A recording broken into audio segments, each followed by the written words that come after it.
Happy Tuesday, everyone. We're here with our study of the book of Numbers. We're going to do chapter 29 in this video, and it's a continuation of chapter 28, which is a reminder of all of the sacrifices that we read about in Leviticus. It's a short summary type thing, but you can go back and compare all that was said in the book of Leviticus. Remember, the reason for this reminder is the book of Leviticus, which I believe was potentially written first out of all of the books of Moses, and then everything else having its more historical bent as Moses kind of looking back during the wandering in the wilderness. And then, of course, Numbers and Deuteronomy would have been written here towards the end of their wandering, because it's recording events that carry us over right up to essentially the Jordan River and the Promised Land. So Moses doesn't get to go into that. And so, because we're here at the end of the 40 years of wandering, we are looking at a reminder of all of the important things. And that's what I think that's what the book of Numbers is doing here in chapter 29. What Moses is doing here is just reminding them of the really important things. So we're going to go through chapter 29. That's a fairly long chapter, but it is one that we're just going to be reviewing. The nature of it is review, and so we're not going to spend too much time rehashing the old lessons. Just a reminder of a few things here. Moses is writing this. He's writing it to the Israelites. We've said over and over again, we've read over and over again that this was to the children of Israel, that this is not things that pertain to the world at large. It certainly does not apply to Gentiles. In fact, nothing of the Old Testament really does apply in an authoritative manner to Gentiles. That is to say that the things that we read about that are the commands of God, there's over 600 of them. None of those things apply to Gentiles. If you come from a Gentile, even if we were to say that the law of Moses was still in effect today, was still authoritative today in terms of people having to live under it, which it's not, the Gentiles are not under it, never were. And so the things that we are reading about and things that are written here are things that only pertain to the Israelites, to the Jews in the latter days. Which, of course, were the first century AD. It's interesting because we're going to be talking about these sacrifices, and we know that they pertain to the Israelites, and most everybody will agree with that. When you start talking to the denominations who hearken back to the law of Moses for so many things, when they try to get their acts of worship from what they did in the Old Testament. Those kinds of things, or the Sabbath keepers, the people that want to go back and keep the Sabbath day. This is very much akin to the circumcision of the first century. If you read through the New Testament, and Paul talks about it a lot, that circumcision doesn't avail anything. It's meaningless under the New Testament because it was a type. It was a pointer to New Testament spiritual realities. And anybody who goes back to the Old Testament to try to keep any of it has to keep all of it. But these things that we're going to read about here, these sacrifices, most everybody agrees we don't have to do these anymore. So it's very interesting to see the dichotomy in their belief systems that try to harken back to the law of Moses. But anyway, let's get into the chapter itself. Numbers chapter 29 and verse 1. And in the 7th month, on the first day of the month, you shall have a holy convocation. You shall do no servile work. It is a day of blowing the trumpets unto you. You shall offer a burnt offering for a sweet savor unto Jehovah, 1 young bullock, 1 ram, and 7 lambs of the first year without blemish. Okay, so this was the Feast of Trumpets, and it's just a reminder of that. Remember, they had 3 major feast days. There was the Feast of Passover, there was the Feast of Trumpets, and then there was the Day of Atonement, Yom Kippur. And so this is the second of those. And their meat offering shall be of flour mixed or mingled with oil, 3/10 deals for a bullock and 2/10 deals for a ram, 1/10 deal for 1 lamb throughout the 7 lambs. and 1 kid of the goats for a sin offering to make an atonement for you. Beside the burnt offering of the month, and his meat offering and the daily burnt offering. Remember, they had to do 1 lamb in the morning, 1 lamb in the night. And his meat offering and their drink offering. Remember, that was the strong wine.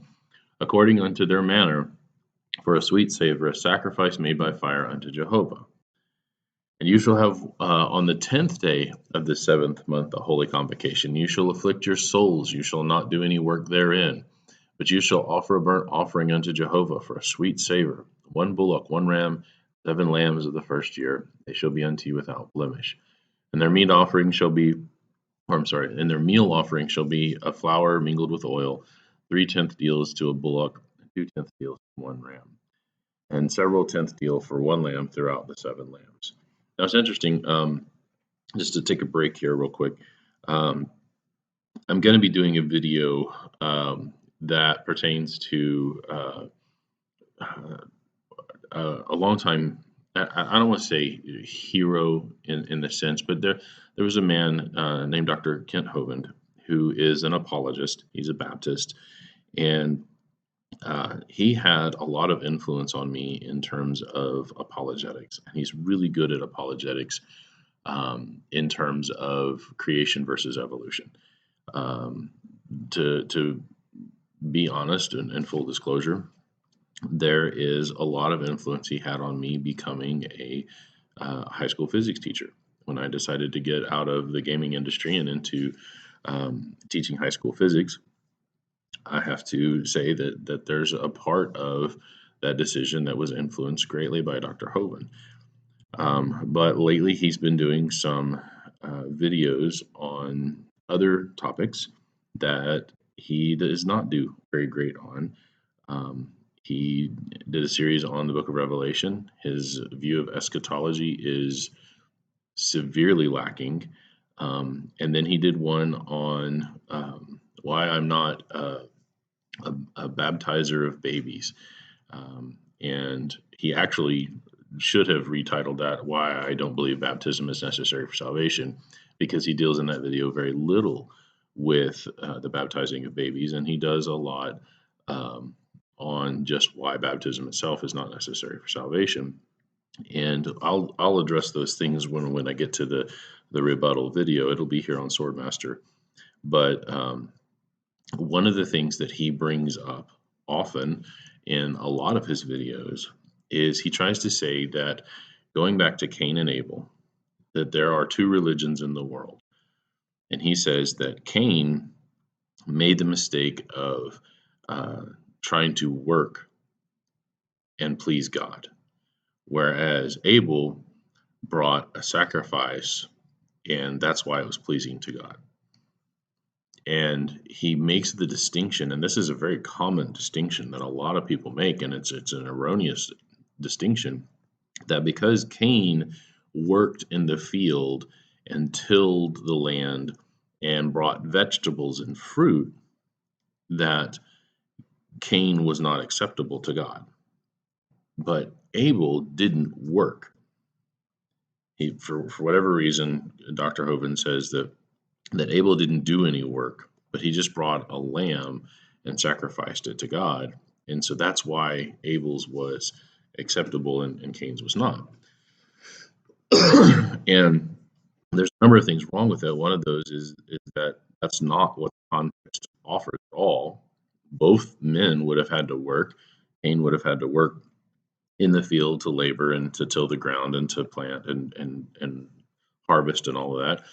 But Abel would have done just as much work in terms of raising the sheep and taking care of the sheep and ostensibly to get clothing from them, because they didn't eat meat at that time. So it's not about the work. That's not the issue, and that's not made an issue in Genesis 4, where that story is. But the other part of that is that a lot of people assume that Cain's offering was not accepted because it wasn't an animal. But we can see right here, all through Exodus, Leviticus, here in Numbers, also in Deuteronomy, that part of the sacrifice that God calls for and accepts, especially the meal offering and the peace offering, because it was food for the Levites, A huge part of the offering that's accepted is non-animal. The drink offering comes from grapes. The meal offering is breads and vegetables. So to argue that Cain was not acceptable because he didn't uh, bring an animal is just wrong. The Bible is very clear that God totally accepts those things. The difference between Cain and Abel, and it's made clear there in Genesis 4, the difference is that Cain just brought. It says that Cain brought of the field. He brought some vegetables, and it makes no qualification as to the kind of vegetables. But the Bible does make a very uh, concerted effort to say that Abel brought the best of his flock, that he brought the firstlings. So the distinction between Cain and Abel is not work, and it's not vegetables versus animal. It's just bringing whatever versus bringing the best. When we bring our sacrifice to God, and our sacrifice under the New Testament is our lives, is our Romans 12 says that we are a living sacrifice when we worship God, which is distinct from service. But when we worship God on the first day of the week, uh, we focus wholly and give our best effort in terms of worship. When we serve God, every day, every minute of our service is offering the best to God, and focusing on offering the best of ourselves to God. Just, what can I do to be the best Christian ever? And so that's the distinction. And I wanted to bring that up because I had just listened to the video yesterday that Dr. Hovind put out, and I will be responding to that. But because we're in the middle of Numbers and we are talking about these sacrifices, I really wanted to focus in on why Cain's was rejected and tie it into what is being requested here by God in terms of, or not requested, but commanded here by God in terms of sacrifice. That He is saying, hey, you want some? I want you to offer flour. I want you to offer oil. I want you to offer grapes in the form of strong wine, because this was food, and the Levites were going to eat this. This was their means of um, acquiring food to eat, and they weren't just on an all meat diet. They ate more than just meat, and so it's just important to understand the distinction there. Um, so anyway, we'll start back into verse 12 because I got a little off track here. And on the 15th day of the 7th month, you shall have a holy convocation. You shall do no servile work, and you shall keep a feast unto Jehovah 7 days. And you shall offer a burnt offering, a sacrifice made by fire, of a sweet savor unto Jehovah, 13 young bullock, 2 rams, 14 lambs of the first year. They shall be without blemish. Okay, so this 7th month, the 15th day, there's a lot of sacrifices on the first day, but then this is going to be a 7-day feast. Well, why is there so much on the first day? Well, it's a feast. And again, this idea of the feasting, this is where the Levites would get their food. So they start the feast, the 7-day feast off with a huge inpouring of meat. Can you imagine 13 bulls and 2 rams and 14 lambs? Remember how many males we're talking about here. We're talking over 20,000 males for the Levites. That's a huge number of people to feed. And so God is calling for a very large sacrifice. But of course, He's blessed Israel. They certainly have these resources to do this. And so just keep that in context of why is God asking for so many animals to be sacrificed? Well, He's feeding a whole lot of people here. This isn't just burned on the altar. There's a representative part that's burned on the altar, but most of this is going to be cooked for food. And their meal offering shall be flour. See, that's not meat, mingled with oil. 3/10 deals unto every bullock of the 13 bullocks, 2/10 deals to each ram of the 2 rams, and a several tenth deal to each lamb of the 14 lambs. 1 kid goat of a sin offering, or for a sin offering, beside the continual burnt offering, his meal offering, and his drink offering. Okay, so just again, note every time in here, yes, a lot of animals are being killed and sacrificed and eaten here. But a lot of this is also the meal offering and the drink offering. Those are not animals. Those are plants. Those are plant based. And on the second day, you shall offer 12 young bullocks, 2 rams, 14 lambs the first year without spot. Okay, so same thing, second day. Why? Well, we're feeding a lot of people here. And their meal offering and their drink offerings for the bullocks, for the rams, for the lambs shall be according to their number after the manner. One kid of the goats for a sin offering, beside the continual burnt offering and the meal offering thereof, and their drink offerings.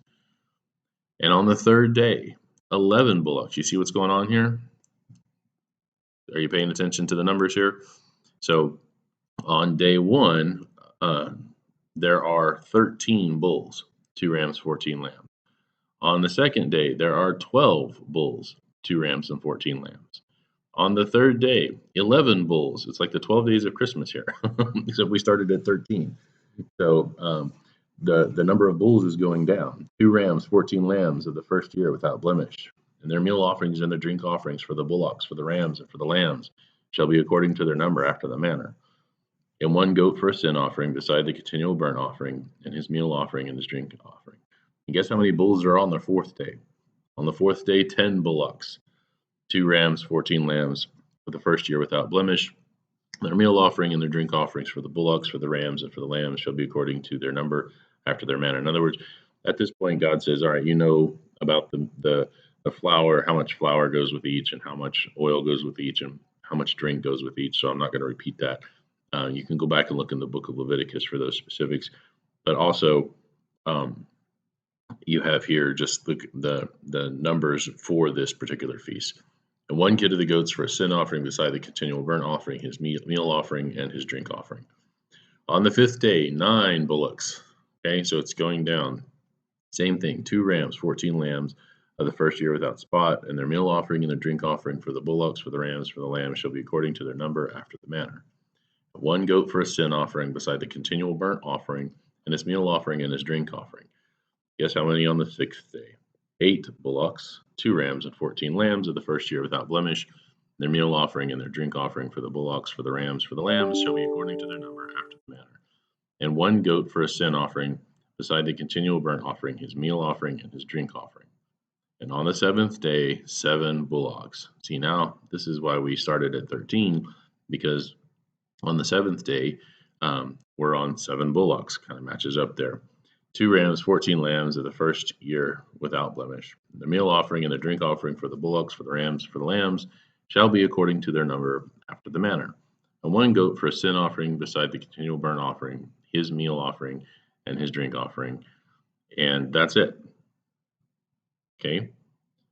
So we're done with counting down for the bullocks. Doesn't mean we're done with sacrifices, but we've started at 13 and got all the way down to 7. And then the 8th day, you shall have a solemn assembly. You shall do no servile work therein. But you shall offer a burnt offering, a sacrifice made by fire of a sweet savor unto Jehovah. 1 bullock, 1 ram, and only 7 lambs of the first year without blemish. So the 8th day is different. The feast is winding down. People have had a good time, and they're remembering all of the things that God has done for them, provided for them. Remember, a lot of this is pointing, almost all of this is pointing forward to Jesus, and they're being reminded, number one, of their sin. Number two, the inability of them to pardon their own sin. There's no work of righteousness, no making up of their own way to say, look, God, I did this. I'll exchange it to you for the forgiveness of my sins, kind of paying their own debt. There's no way to do that. Mankind doesn't have the capacity to do that.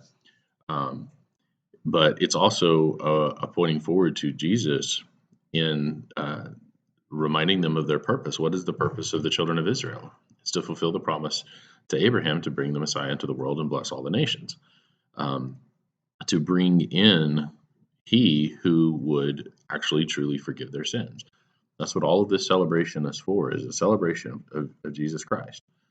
Now, they don't fully understand that. And we know that because when he actually does come on the scene, they crucify him rather than celebrate him as their triumphant prince coming in to take up the reign of the kingdom.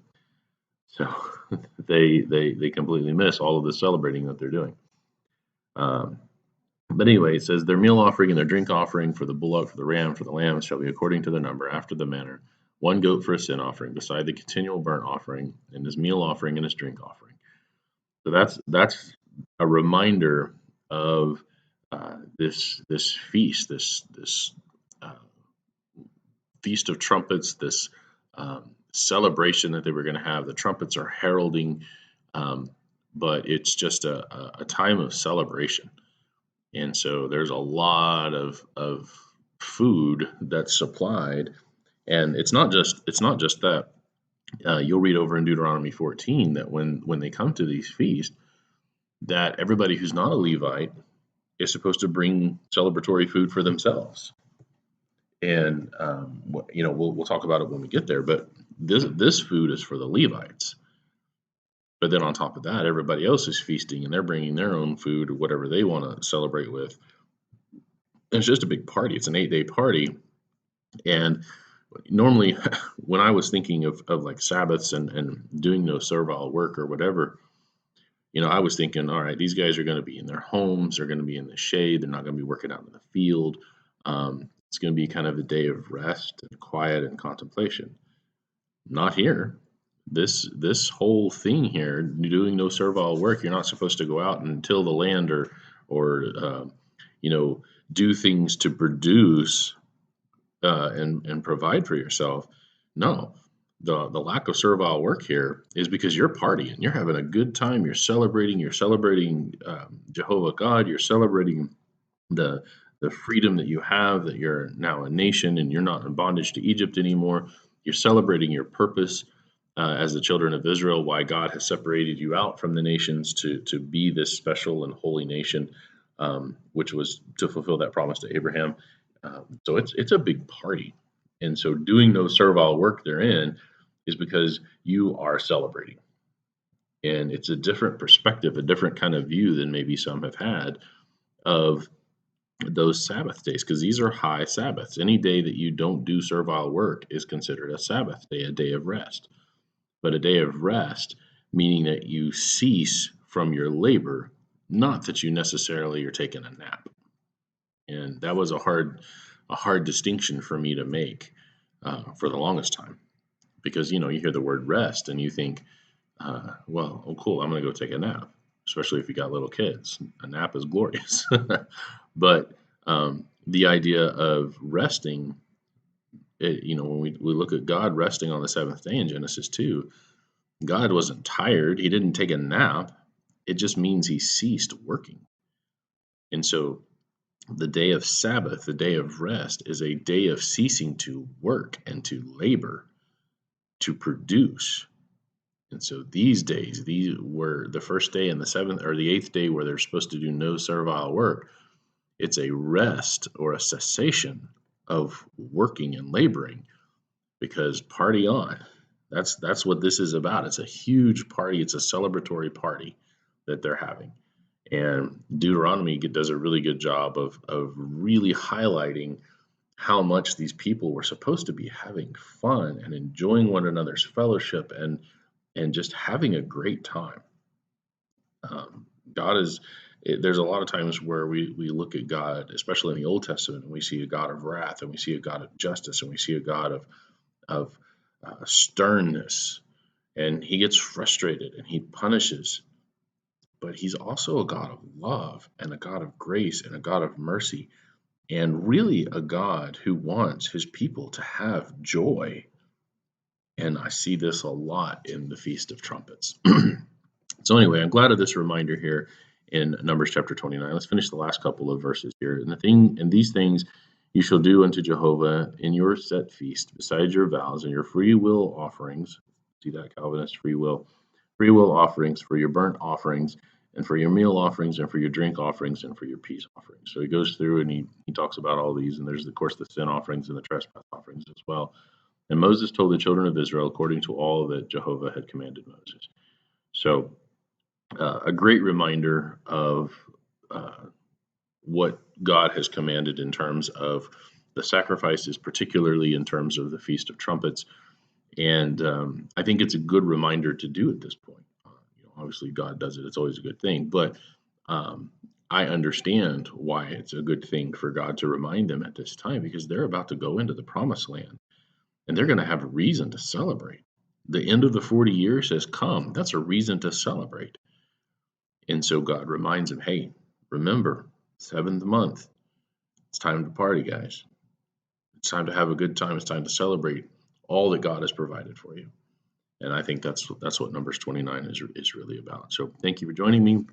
Hopefully we'll have Numbers chapter 30 up pretty soon. Numbers 30 is a fairly short chapter. I might do 31 with it just to see. But we're almost here to the end of the book of Numbers, and it's been an interesting trip, a little bit more interesting than me reading through it when I was a kid. So I hope you've enjoyed it as well.